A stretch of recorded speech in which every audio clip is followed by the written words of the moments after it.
Hello दोस्तों, नमस्कार। स्वागत है आपका हमारी क्लासेस के बीए प्लेटफॉर्म पर। दोस्तों, बीए फर्स्ट ईयर में राजनीति विज्ञान प्रश्न पत्र सेकंड पर हमारा डिस्कस चल रहा था दोस्तों, जिसमें लास्ट क्लास में हमने बात की थी मौलिक अधिकारों पर, फंडामेंटल राइट्स पर। दोस्तों, आज की इस क्लास में लेक्चर नंबर 16 में दोस्तों आज हम बात करेंगे मौलिक कर्तव्यों पर, मूल कर्तव्यों पर। जिस प्रकार से मौलिक अधिकार हमारे लिए महत्वपूर्ण थे, उसी प्रकार से दोस्तों मौलिक कर्तव्य भी हमारे लिए उतने ही महत्वपूर्ण हो जाते हैं। फंडामेंटल ड्यूटीज उतनी ही महत्वपूर्ण हो जाती है। ठीक है दोस्तों, तो इस पर आज हमारी एक समग्र चर्चा होगी, जिसमें एक छोटा सा लेक्चर होने जा रहा है। एक कोई ज्यादा लंबा लेक्चर नहीं होगा। जिसे मूल अधिकारों पर जब हमने चर्चा की थी दोस्तों, जो हमारा लास्ट सेशन था वो काफी लंबा हो चुका था। कारण उसका ये था दोस्तों कि जो मूल अधिकार थे, जो 6 प्रकार के मूल अधिकार हमें दिए गए थे, वो सभी आवश्यक थे, बहुत इंपॉर्टेंट थे। ठीक है, तो उसी प्रकार से मूल अधिकारों के साथ ही मूल कर्तव्य भी हमको प्रोवाइड किए जाते हैं, जिन पर डिस्कस करना हमारे लिए बहुत आवश्यक है। ठीक है दोस्तों, तो क्लास को शुरू करने से पहले जो मेरे मित्र पहली बार हमारे इस चैनल पर आए हैं, मैं उनको बताना चाहता हूं दोस्तों कि हमारे इस चैनल पर अर्थात लोधाजी क्लासेस के इस बीए प्लेटफॉर्म पर हम बीए के सभी सब्जेक्टों को पूरे विस्तार के साथ में आपके सिलेबस के अकॉर्डिंग पूरे टॉपिक वाइज पढ़ाते हैं। उस सभी सब्जेक्टों को पूरे विस्तार के साथ दोस्तों यहाँ पर लाया जा रहा है, और आपको साथ साथ में नोट्स के साथ में आपको सब कंप्लीट मतलब पूरा सिलेबस आपका कवर कराया जाता है। नोट्स अर्थात कि जो क्लास नोट्स जिनके माध्यम से हम यहाँ पढ़ाते हैं, क्लास में जो नोट्स के माध्यम से हम आपको पढ़ाते हैं यहाँ पर दोस्तों पीपीटी के माध्यम से, तो वही नोट्स आपको पीडीएफ के फॉर्मेट में मिल जाते हैं टेलीग्राम के माध्यम से। ठीक है, तो दोस्तों आपको हमारे नोट्स लेने के लिए टेलीग्राम चैनल ज्वाइन करना होगा। वहां पर आपको जितने भी यहाँ पर दोस्तों जितने भी लेक्चर लिए जाते हैं, उन सभी के नोट्स आपको टेलीग्राम पर उपलब्ध करा दिए जाते हैं। इसके साथ ही आपको सभी क्लासेस की नोटिफिकेशन भी आपको टेलीग्राम पर ही प्रोवाइड की जाती है दोस्तों। ठीक है, तो इसी के साथ में दोस्तों टेलीग्राम की लिंक जो है, टेलीग्राम की लिंक यहाँ पर आपको ये मिल जाएगी। लोधाजी क्लासेस टेलीग्राम पर हमारा एक ग्रुप बना हुआ है लोधाजी क्लासेस नाम से। लोधाजी क्लासेस नाम से दोस्तों ग्रुप मिल जाएगा आपको, टेलीग्राम पर जाकर ज्वाइन कर लें। और इसके अलावा हम आपके डाउटों को क्लियर करने के लिए हम आपको व्हाट्सएप और कॉल की फैसिलिटी भी प्रोवाइड करते हैं, जिससे कि हमारे सेशन से संबंधित या जो सब्जेक्ट आप पढ़ रहे हैं उससे संबंधित, या फिर BA first year, second year या थर्ड ईयर के किसी भी छात्र को किसी भी प्रकार का कोई डाउट ना रहे, इसके लिए हम आपको व्हाट्सएप और कॉल की फैसिलिटी प्रोवाइड करते हैं दोस्तों, जिसके माध्यम से आप अपने सभी डाउट को क्लियर कर सकते हैं। और इसके सबके अलावा अगर आपको हमारा कोई सा भी लेक्चर देखने में कोई प्रॉब्लम आ रही हो, आपको कोई लेक्चर नहीं मिल पा रहा है दोस्तों, तो आप सभी से मेरी गुजारिश है, प्लीज चैनल के अंदर जाइए, उसमें प्लेलिस्ट वाले सेशन में जाइए, प्लेलिस्ट को देखिए दोस्तों। सभी सब्जेक्ट की अलग अलग प्लेलिस्ट आपके लिए बना दी गई है और आपके लिए ही बनाई है दोस्तों। इसलिए प्लीज आप, जबकि क्यों ये सब बातें मैं क्यों बोल रहा हूँ ज्यादा आज, क्योंकि मेरे पास में बार बार कई सारी कमेंट आती है कि सर इस टॉपिक का वीडियो दीजिए, इस टॉपिक का वीडियो या इस सब्जेक्ट का वीडियो दीजिए। दोस्तों आपके लिए मैंने कोई भी वीडियो या कोई भी सब्जेक्ट छुपा कर नहीं रखा हुआ है। पूरा चैनल पर मैंने जितनी भी क्लासेस आपके लिए ली है, वो सारे क्लासेस दोस्तों पूरी की पूरी निःशुल्क रूप से आपके प्लेलिस्ट में आपको मिल जाएगी। वहां पर टोटल वीडियो आपको मिल जाएंगे, जितने भी लेक्चर अभी तक यहाँ पर हुए हैं। ठीक है दोस्तों, तो नेक्स्ट में अब मेरे पास में इस प्रकार की कोई कमेंट नहीं आना चाहिए, आपके पास ऐसा कोई डाउट नहीं होना चाहिए कि सर हमें ये वीडियो नहीं मिल रहा है।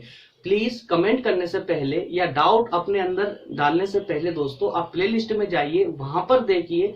अगर वहां पर भी आपको कोई वीडियो ना मिले आपके टॉपिक से संबंधित, तब आप मुझे व्हाट्सएप या कमेंट के माध्यम से मुझे कमेंट कर सकते हैं। ठीक है दोस्तों, चलिए तो बढ़ते हैं दोस्तों अपने सेशन में। क्लास शुरू करते हैं अपने आज की, जिसमें आज हम बात करेंगे फंडामेंटल ड्यूटीज के बारे में। तो क्या होती है फंडामेंटल ड्यूटी दोस्तों? तो लास्ट सेशन में हमने मौलिक अधिकारों पर चर्चा की थी। आप सभी को पता है कि अभी सेकेंड यूनिट चल रही है हमारी राजनीति विज्ञान के सेकेंड पेपर के अंतर्गत। हमारी आज से अभी सेकेंड यूनिट चल रही है दोस्तों, जिसमें हमारा एक लेक्चर भी कंप्लीट हो चुका है मौलिक अधिकारों का, फंडामेंटल ड्यूटीज का। ठीक है, माफ कीजिए, फंडामेंटल राइट्स का।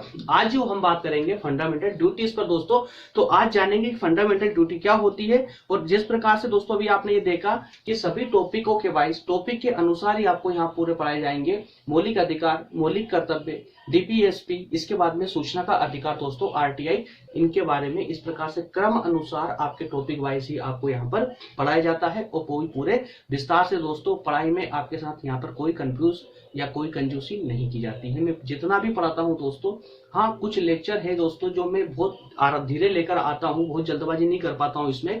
उसका एक विशेष कारण यही है कि मैं जो भी आपको टॉपिक पढ़ाता हूँ पूरे विस्तार से पढ़ाता हूं दोस्तों, लेकिन स्लाइड में जो मैं आपको डाटा देता हूं वो आपके एग्जाम के परिप्रेक्ष्य में जितना आपके एग्जाम के लिए सफिशिएंट है मैं उतना डाटा आपको स्लाइड में प्रोवाइड करता हूं।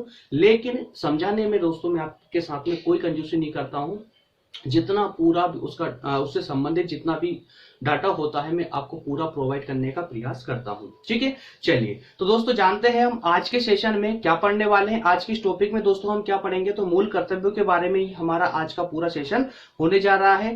क्वेश्चन दोस्तों आपको लास्ट स्लाइड में मिल जाएंगे। लास्ट स्लाइड में आप संविधान के जो लास्ट लेक्चर होगा दोस्तों उसमें समग्र रूप से एक साथ पूरे क्वेश्चन में आपको प्रोवाइड कर दूंगा। तो इसी के साथ दोस्तों शुरुआत करते हैं अपने आज के टॉपिक की, जिसमें हम बात करेंगे मौलिक कर्तव्यों की, फंडामेंटल ड्यूटीज के बारे में। ठीक है, तो दोस्तों फंडामेंटल ड्यूटी होती क्या है, मौलिक अधिकार होते क्या है, इसको जरा पहले आप व्यवहारिक रूप से समझे। उसके बाद में दोस्तों हम इसका थ्योरेटिकल पार्ट समझने का प्रयास करेंगे, किताबी लैंग्वेज समझने का प्रयास करेंगे कि हमारी यूनिवर्सिटी एक्चुअल में क्या चाहती है, हमसे क्या पढ़ाना चाहती है, हमारी गवर्नमेंट हमसे क्या चाहती है, कि हम इसके बारे में क्यों समझे, क्यों जाने। जब भी आप कोई टॉपिक पढ़े दोस्तों तो सबसे पहला आपके अंदर एक क्वेश्चन होना चाहिए, कोई भी टॉपिक हो चाहे वो, उस टॉपिक का सबसे पहले क्वेश्चन आपके अंदर ये होना चाहिए कि ये जो टॉपिक आप पढ़ रहे हैं ये आपको क्यों पढ़ाया जा रहा है, इसके पीछे का रीजन क्या है। अगर आप सबसे पहले अगर ये अपने आप से ये क्वेश्चन करते हैं दोस्तों तो उस टॉपिक की व्यवहारिक समझ आपको ऑटोमेटिक अपने अंदर आने लगती है। जब भी वो टॉपिक आप पढ़ेंगे, कोई सा भी टॉपिक चाहे वो हो, चाहे वो कॉन्स्टिट्यूशन से संबंधित हो, चाहे वो इकोनॉमी हो, चाहे वो हिस्ट्री हो, ज्योग्राफी हो, व्हाटएवर कोई सा भी हो, सभी टॉपिकों पर दोस्तों अगर आपके पास सबसे पहले अगर ये क्वेश्चन है तो आप व्यवहारिक रूप से उस टॉपिक को समझ पाएंगे। ठीक है, तो उसी के परिप्रेक्ष्य में दोस्तों मैं आज बात करने वाला हूं मौलिक कर्तव्यों की। मौलिक कर्तव्य दरअसल क्या होते हैं, एक तरह से ये भी एक कर्तव्य ही होते हैं, हमारे उत्तरदायित्व होता है। जिस प्रकार से मौलिक अधिकारों की हमने जब बात की थी दोस्तों, मौलिक अधिकारों का ही जैसे कहते हैं ना कि एक सिक्के के दो पहलू होते हैं, उसी प्रकार से दोस्तों एक मानवता के भी ये दो पहलू है, एक अधिकार है तो दूसरा कर्तव्य होगा। ठीक है, जब मैंने लास्ट सेशन में भी आपको समझाने का प्रयास किया था कि अगर आपके पास अधिकार है और कर्तव्य नहीं है तो समाज में किसी भी प्रकार से विकास, उस समाज का विकास नहीं हो सकता है, उस समाज में अराजकता का आना निश्चित है। तो इसीलिए कह सकते हैं दोस्तों कि आपके साथ में अधिकारों के साथ ही साथ में कर्तव्यों का होना भी आवश्यक है। जैसे कि अगर हम मान ले दोस्तों कि अगर हम एक एग्जांपल लेते हैं बहुत शानदार सा, हम केंद्र सरकार का एग्जांपल लेते हैं या फिर हम सुप्रीम कोर्ट का एग्जांपल ले, किसी का भी आप सरकार के किसी भी अंग का एग्जांपल ले सकते हैं।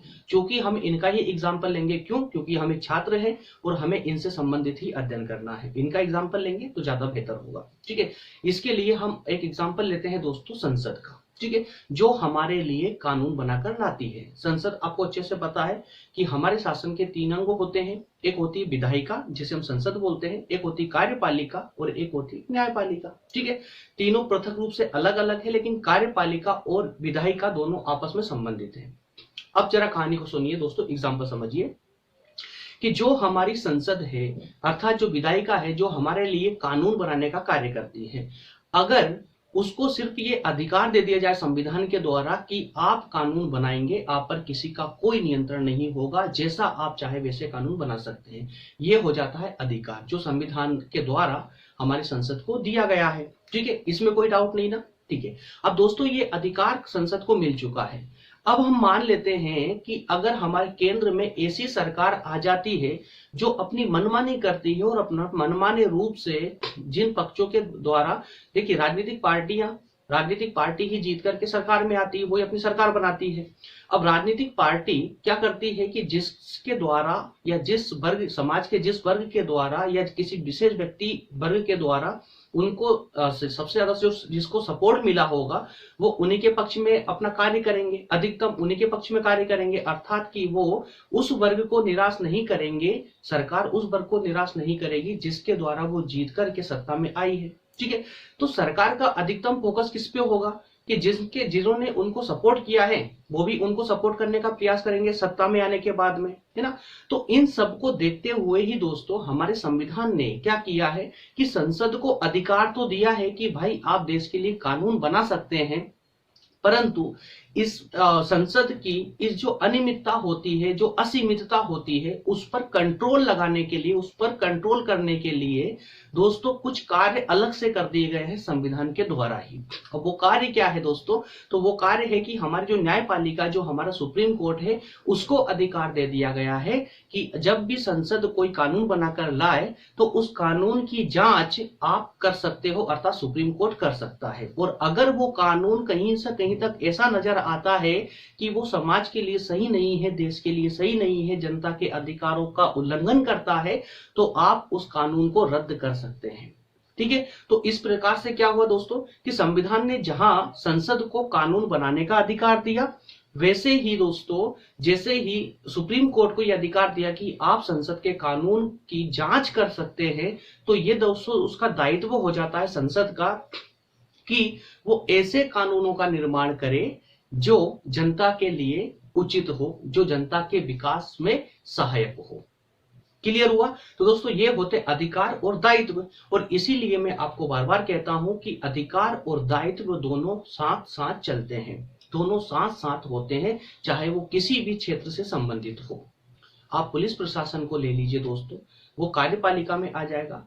न्यायिक क्षेत्र को ले लीजिए आप, वो भी न्यायपालिका के अंतर्गत आता है। इन सबके पास में अधिकारों के साथ साथ दायित्व भी आपका होता है, चाहे आप उसको अपने पारिवारिक रूप से देखिए, व्यक्तिगत रूप से देखिए या सामाजिक रूप से देखिए। प्रत्येक व्यक्ति के पास में आज अधिकारों के साथ साथ कुछ न कुछ दायित्व भी साथ में होते हैं। ठीक है, तो दोस्तों उन्हीं दायित्वों को जिस प्रकार से कुछ मौलिक का अर्थात होता है दोस्तों विशिष्ट, जैसे मौलिक अधिकार है हमारे, मूल अधिकार है, जो विशेष अधिकार है हमारे, उसी प्रकार से कुछ विशेष दायित्व भी है हमारे, जो संविधान के द्वारा हमको प्रोवाइड किए गए हैं। अब कहानी यूं है कुछ दोस्तों कि जब हमारा संविधान 1950 में लागू हुआ था, जब हमारा संविधान 26 जनवरी 1950 को अंततः लागू हुआ था, उस समय तक दोस्तों हमारे संविधान में सिर्फ मौलिक अधिकारों की चर्चा की गई थी, मूल कर्तव्यों की चर्चा नहीं की गई थी। ठीक है, तो मूल कर्तव्य अर्थात मौलिक कर्तव्यों की को जो संविधान में जोड़ा गया है दोस्तों, ये आगे चल करके संविधान में एक संशोधन हुआ है, 42वां संविधान संशोधन हुआ। उस 42वां संविधान संशोधन के तहत ही इन अधिकारों को, माफ कीजिए, इन कर्तव्यों को संविधान में जोड़ा गया। और इस प्रकार के दोस्तों समाज को 10 प्रकार के कर्तव्य दिए हैं जिनका पालन करना चाहिए। क्या कहा मैंने? चाहिए, अनिवार्य होगा ये नहीं कहा है, चाहिए। तो दोस्तों कुछ मूल कर्तव्य है जिसका पब्लिक को जो है सभी नागरिकों को, या कहें कि सभी व्यक्तियों को जो एक देश की सीमा के अंदर रहते हैं, उन सबको इन मूल कर्तव्यों का जो है पालन करना चाहिए। ठीक है, तो जो वो 10 मौलिक कर्तव्य है, उन सबका दोस्तों अब हम एक एक करके उन पर डिस्कस कर लेते हैं, जिससे कि सारे डाउट हमारे क्लियर हो जाए। छोटा सा सेशन है, ज्यादा लंबा ये नहीं चलने वाला है। चलिए, तो दोस्तों जैसा कि मैंने आपको जस्ट अभी बताया है, उन्हीं पर आधारित मूल संविधान में मौलिक कर्तव्यों का वर्णन नहीं था, मौलिक कर्तव्यों पर चर्चा नहीं की गई थी। 42वें संविधान संशोधन के अंतर्गत जो कि 1976 में हुआ था, उसमें मौलिक कर्तव्यों को जो यहाँ पर ऐड किया गया है, संविधान में ऐड किया। और ऐड करते हुए दोस्तों 10 मौलिक कर्तव्य नागरिकों के लिए फिक्स कर दिए गए यहाँ पर कि किसी भी व्यक्ति को जो कि भारत देश की सीमा के अंतर्गत रहेगा, उसे इन 10 मौलिक कर्तव्यों का पालन करना होगा। जिसमें प्रथम है दोस्तों एक संविधान का पालन करना। जो भी व्यक्ति भारत में रहेगा, उस व्यक्ति को का एक मूल कर्तव्य हो जाता है कि वो भारत के संविधान का पालन करे, और साथ ही साथ में दोस्तों भारतीय चिन्ह या भारतीय जो प्रतीक है उन सब का सम्मान करे। प्रत्येक नागरिक का ये कर्तव्य होगा। और उसके संविधान के जो आदर्श है, संस्था है, राष्ट्र ध्वज या कहें कि राष्ट्रगान, इन सब का उसे सम्मान करना चाहिए, उन सब का आदर करना चाहिए। ठीक है, नेक्स्ट है दूसरा मूल कर्तव्य है दोस्तों आपका कि राष्ट्रीय आंदोलन के जो प्रेरक आदेश थे, प्रेरक जो आदर्श थे, उनकी रक्षा करें। अर्थात कि जब हमारा देश गुलाम था, जब हम जो है दोस्तों हमारा देश अर्थात भारत देश जब उपनिवेश था अंग्रेजों का, उस समय जो क्रांतिकारी आंदोलन हुए और क्रांतिकारी आंदोलनों के समय में जिन क्रांतिकारियों ने, जिन महान योद्धाओं ने भाग लिया था, जिनकी वजह से ही आज हम स्वतंत्र देश में सांस ले पा रहे हैं दोस्तों, उनके आदर्शों की रक्षा करें हम। और इसी परिप्रेक्ष्य में हम 26 जनवरी 15 अगस्त जैसे त्योहारों को मनाते हैं, एंजॉय करते हैं। ठीक है, नेक्स्ट है उसके बाद में थर्ड कि भारत की संप्रभुता, एकता और अखंडता की रक्षा करें। दोस्तों कुछ मिसप्रिंट हो जाती है, थोड़ी टीम हमारी थोड़ी कमजोर पड़ जाती है इस मैटर में, दरअसल टाइप करने के बाद वो अच्छे से चेक नहीं कर पाते हैं। ठीक है, तो कुछ प्रॉब्लम है यहाँ पर, जैसे ये सभा लिखा हुआ है, इसको काट लीजिए, ये रक्षा है ना। तो ऐसी कुछ छोटी छोटी मिसप्रिंट मिल जाएगी आपको देखने को, बाकी आप इसके भाव को समझे, शब्दों पे ना जाए तो ज्यादा उचित होगा। ठीक है, तो राष्ट्र की एकता, अखंडता और संप्रभुता की रक्षा करना भी जो है प्रत्येक नागरिक का एक अपना एक दायित्व है, मूल कर्तव्य है। ठीक है, उसके बाद दोस्तों नेक्स्ट है देश की रक्षा और राष्ट्र सेवा। देश की रक्षा और राष्ट्र सेवा, अब ये क्या होती है देश की रक्षा और राष्ट्र सेवा? तो दोस्तों सिंपल सा शब्द है, सिंपल सा है कि जब भी आपके देश को अर्थात जब भी भारत को आपकी आवश्यकता होगी राष्ट्र सेवा के लिए, और जब भी वो आपका आह्वान करे, तो आपको राष्ट्र की सेवा के लिए तत्पर रहना चाहिए। क्या रहना चाहिए? तत्पर रहना चाहिए। क्लियर है? इसके बाद में नेक्स्ट है दोस्तों, नेक्स्ट है भारत के लोगों में समरसता, भ्रातृत्व की भावना का विकास करना।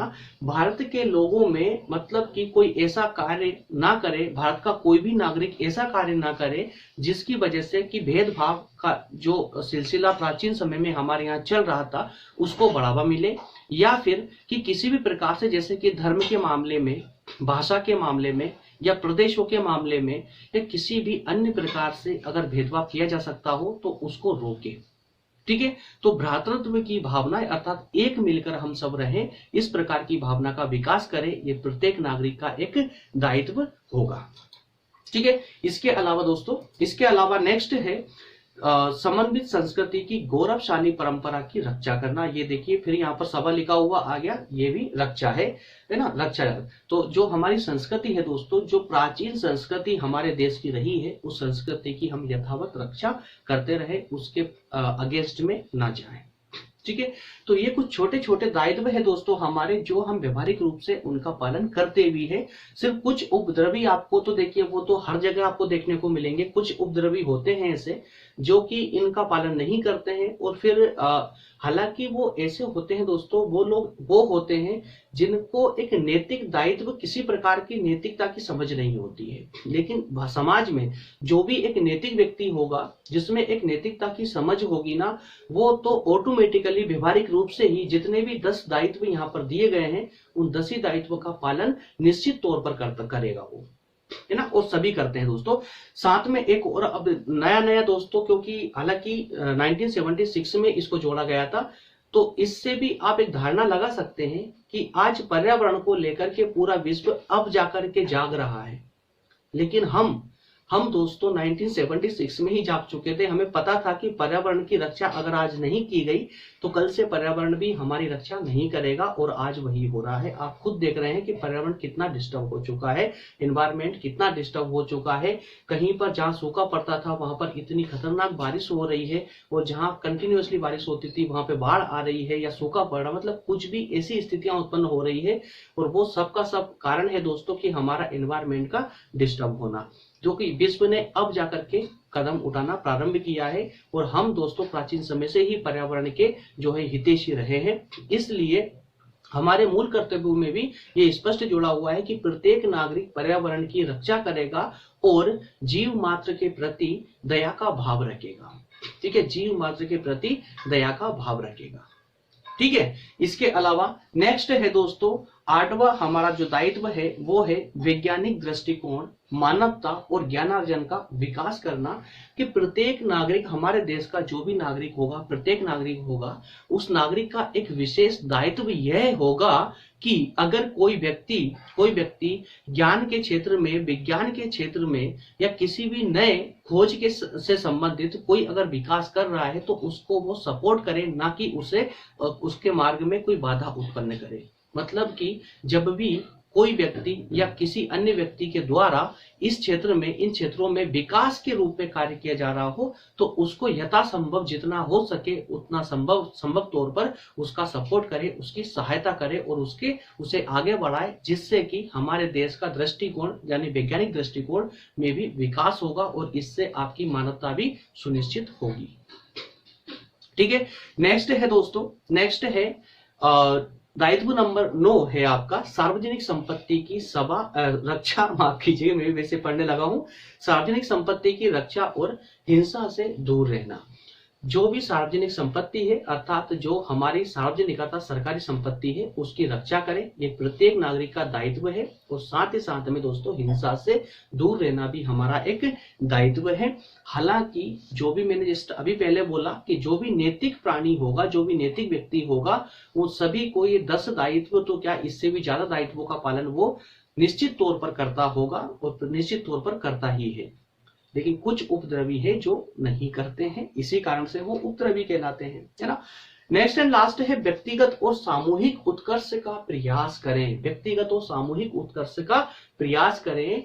कोई व्यक्तिगत रूप से दोस्तों हमारे देश का एक विशेष संसाधन है, कोई जैसे कि डॉक्टर हो गए, इंजीनियर है, या कोई बड़ा उद्योगपति है, या कोई साइंटिस्ट है, तो इस प्रकार के दोस्तों जो बड़ी सोच वाले लोग हैं, जो हमारे देश के लिए आवश्यक है, हमारे देश के दोस्तों कोहिनूर कहलाने के लायक है, ये हमारे भारत रत्न है, उनका सम्मान करें, उनको और आगे बढ़ने की प्रेरणा दें। ठीक है, और सिर्फ व्यक्तिगत रूप से ही नहीं बल्कि सामूहिक रूप से हमारा ये प्रयास होना चाहिए कि हमारा देश हर हालत में आगे बढ़े। कुछ ऐसे ही हम भी कुछ ऐसे मार्ग पर चल करके ऐसे कुछ कार्य करें। ठीक है, तो दोस्तों इस प्रकार से ये आपके 10 ही मूल कर्तव्य कंप्लीट हो जाते हैं। ये सिर्फ 10 मूल कर्तव्य हैं दोस्तों, जिनमें से आपको 10 के 10 ही याद रखने हैं। अगर एग्जाम में सेपरेट क्वेश्चन आता है कि अपने भारतीय संविधान के अंतर्गत मूल कर्तव्यों को समझाइए दोस्तों, तो आपको जो मैंने यहाँ पे ये कहानी सुनाई है पूरी, इस पूरी कहानी को आपको लिखकर वहां पर आना पड़ेगा। और उसके लिए आपको 10 मूल कर्तव्य जो हमने अभी डिस्कस किए हैं, 10 के 10 ही मूल कर्तव्य याद होना भी आवश्यक होंगे। ठीक है, तो अगर मूल अधिकारों के तहत पूछ ली जाते हैं दोस्तों, तो आपको 10 मूल कर्तव्यों का नाम याद रखने की आवश्यकता नहीं है। परंतु फिर भी मैं आपको यही बोलूंगा कि दोस्तों जब आप अगर पढ़ाई पे ध्यान दे रहे हैं, अगर आप पढ़ाई के लिए इतना टाइम निकाल रहे हैं, तो प्लीज सिर्फ 10 मिनट लगेंगे, आपको 10 मूल कर्तव्य याद हो जाएंगे, परमानेंटली याद हो जाएंगे दोस्तों। इसके लिए पढ़ाई में कोई कंजूसी ना करें। पढ़ाई में कोई शॉर्टकट नहीं होता है दोस्तों। शॉर्टकट जिसे हम कहते हैं ना कि स्मार्ट स्टडी, दोस्तों वो स्मार्ट स्टडी भी कब स्टार्ट होती है पता है आपको? जब आपके पास उससे संबंधित नॉलेज होगा। अर्थात कि स्मार्ट स्टडी करने के लिए भी या आपको शॉर्टकट लेने के लिए भी पूर्ण ज्ञान का आपके अंदर होना आवश्यक है। इसीलिए दोस्तों मैं आपके लिए सारे टॉपिक पूरे विस्तार से इसीलिए लेकर आता हूं। मूल कर्तव्यों पर मुझे कोई टॉपिक लाने की आवश्यकता नहीं थी, लेकिन जो स्टोरी मैंने आपको सुनाई है, ये स्टोरी आपको एग्जाम में हूबहू याद रहेगी और अच्छे से आप उसको मेंटेन कर पाएंगे, अच्छे से लिख पाएंगे। ठीक है, तो कुछ बातें होती है दोस्तों जो हमें नोट्स में नहीं मिलती है, बल्कि हमारे मुंह से निकल जाती है। इसी कारण से दोस्तों मैं आपके लिए सेशन लेकर आया था। इसके बाद में जो सेशन होगा दोस्तों वो हमारा होगा डीपीएसपी पर, जो कि ये भी बहुत इंपॉर्टेंट सेशन है, बिल्कुल मूल अधिकारों के जैसा ही सेशन होगा ये। डीपीएसपी जो होते हैं दोस्तों हमारे जो नीति निर्देशक तत्व है, उस पर हमारा एक काफी लंबा सेशन होगा, लगभग 1 घंटे के आसपास वो सेशन चलेगा, नेक्स्ट सेशन। ठीक है, तो इस प्रकार से दोस्तों आज का सेशन अपना कंप्लीट हो जाता है। इसमें नेक्स्ट सेशन में डीपीएसपी में दोस्तों आप सभी का होना अनिवार्य है। अगर आपने मूल कर्तव्य वाला टॉपिक अच्छे से पढ़ा है तो डीपीएसपी आपको बिल्कुल भी कंफ्यूज नहीं करेगा। आपको बहुत अच्छे से वो भी समझ आने वाला है। बहुत शानदार टॉपिक होगा दोस्तों। संविधान में जब हम भारतीय संविधान का दोस्तों हमें अभी तक लगभग 15 से 16 लेक्चर हमारे कंप्लीट हो चुके हैं। आपको कुछ सारी कमेंट आती है कि सर क्या एक तरफ से सारे वीडियो देखें या फिर हमारे सिलेबस में जो टॉपिक है सिर्फ उसी पे फोकस करें। कुछ डाउट है लोगों के, तो उन डाउटों के जवाब भी दोस्तों मैं आज दूंगा, क्योंकि मैं कल के लेक्चर में देने वाला था, परंतु कल का लेक्चर काफी लंबा हो गया था, इसलिए मैं उसको वहीं पे ड्रॉप कर दिया था। आज का लेक्चर हमारा छोटा सा है, इसलिए हम 5 मिनट की डिस्कस होगा, इस पर हम आज बात कर लेते हैं आपके सभी डाउटों पर, जिससे कि आपके डाउट में डायरेक्टली दे पाऊं। ठीक है। काफी सारी कमेंट दोस्तों देखने को मिली मुझे। उस कमेंटों के अंतर्गत देखने को अधिकतर जो डाउट था वो डाउट ये रहता है कि सर जैसे कि मैं अभी मध्य प्रदेश में इंदौर से पढ़ा रहा हूं दोस्तों। आपको काफी सारे फ्रेंड दोस्त हैं मेरे जो पूछते भी है सर आप कहाँ से, तो ठीक है दोस्तों मैं इंदौर से पढ़ा रहा हूं। और अब चूंकि मैं मध्य प्रदेश से पढ़ा रहा हूं, इसलिए जो मेन फोकस रहता है मेरा वो एमपी के सिलेबस पे भी रहेगा। ठीक है। लेकिन मैं पढ़ाते वक्त या कोई भी लेक्चर लाने से पहले दोस्तों मैं सिर्फ मध्य प्रदेश का सिलेबस पर डिस्कस नहीं करता हूं, बल्कि जितने भी 5 से 6 स्टेट के सिलेबस पर फोकस करने के बाद में दोस्तों जो टॉपिक होता है जो सभी में मैच होगा, मैं उसको सबसे पहले लाने का प्रयास करता हूं। हालांकि आगे चल करके जैसे जैसे हमारे इस क्लास का विकास होता चलेगा, वैसे वैसे दोस्तों आप सबके लिए अलग अलग बैच भी बना दी जाएगी, लेकिन उसमें थोड़ा सा भी टाइम लगेगा, क्योंकि मैं झूठे वादे नहीं करता हूं दोस्तों। जो मेरी क्षमता है देने की आपको, मैं वही दूंगा। ठीक है। तो चलिए अगर आपके डाउट पे अगर बात करें दोस्तों, तो डाउट में सबसे बड़ा डाउट आपका होता है कि सर हमारे सिलेबस में सिर्फ वही पढ़े, या फिर जो मैं क्लास ली, जैसे कि कुछ कमेंट मुझे आज ही मिली है कि सर जो मूल अधिकार वाला टॉपिक है आपका, उसकी ये टॉपिक हमारे सिलेबस में नहीं है। दोस्तों कुछ क्वेश्चन मैं आपसे पूछूंगा, उसका जवाब आपको देना नहीं है। अपने मन में सोचिए क्या मैं सही बोल रहा हूं या गलत बोल रहा हूं। अगर गलत बोलूं तो प्लीज कमेंट करना। ठीक है। ये बताइए दोस्तों कि जब हम संविधान की बात कर रहे हैं, अभी हमारा सेशन संविधान पर चल रहा है, इसलिए हम संविधान की बात करेंगे कि जब हमारे जो संविधान है, क्या आपके राजस्थान का संविधान अलग है, क्या आपके यूपी का संविधान अलग है, क्या आपका छत्तीसगढ़ का संविधान अलग है, बिहार का अलग होगा, एमपी का अलग होगा, या ये बताइए क्या स्टेट वाइज संविधान है हमारे भारत में? तो आप सभी का निश्चित तौर पर यही जवाब होगा कि बिल्कुल नहीं सर, पूरे भारत का एक ही संविधान है। ठीक है। और जब एक संविधान है तो उस संविधान के मौलिक अधिकार वाला टॉपिक जो कि संविधान की आत्मा है दोस्तों, संविधान का सबसे प्रमुख पार्ट है हमारा भाग 3, जब मैं उस पर आपको क्लास ले रहा हूं, तो मुझे जरा ये बताइए कि अगर मैं अभी एमपी से पढ़ा रहा हूं आपको, अगर यूपी में अगर पढ़ाऊंगा तो क्या मौलिक अधिकार कोई अलग तरीके से पढ़ाऊंगा आपको, या राजस्थान में जाकर पढ़ाऊंगा तो क्या अलग तरीके से पढ़ाऊंगा? भाई जो मौलिक अधिकार है मैं आपको वही बता रहा हूं ना, तो सेम ही होगा सब कुछ। ठीक है। और संविधान अगर आपने पूरा संविधान भी अगर पढ़ा है, और दोस्तों आपने अगर मौलिक अधिकार नहीं पढ़ा है, तो क्या मुझे बिल्कुल निश्चित तौर पर बताइए क्या आपने संविधान पढ़ा? जब मैं आपको कह रहा हूं कि संविधान की आत्मा है मौलिक अधिकार, भाग 3 संविधान का, संविधान की आत्मा है, सबसे केंद्र बिंदु है संविधान का, सबसे आवश्यक तत्व है संविधान का, तो मौलिक अधिकार पढ़ना आवश्यक है। तो मेरा इन सारी स्टोरी के पीछे कहने का अर्थ सिर्फ सिंपल सा ये है कि दोस्तों संविधान के अंतर्गत सारे टॉपिक आवश्यक है।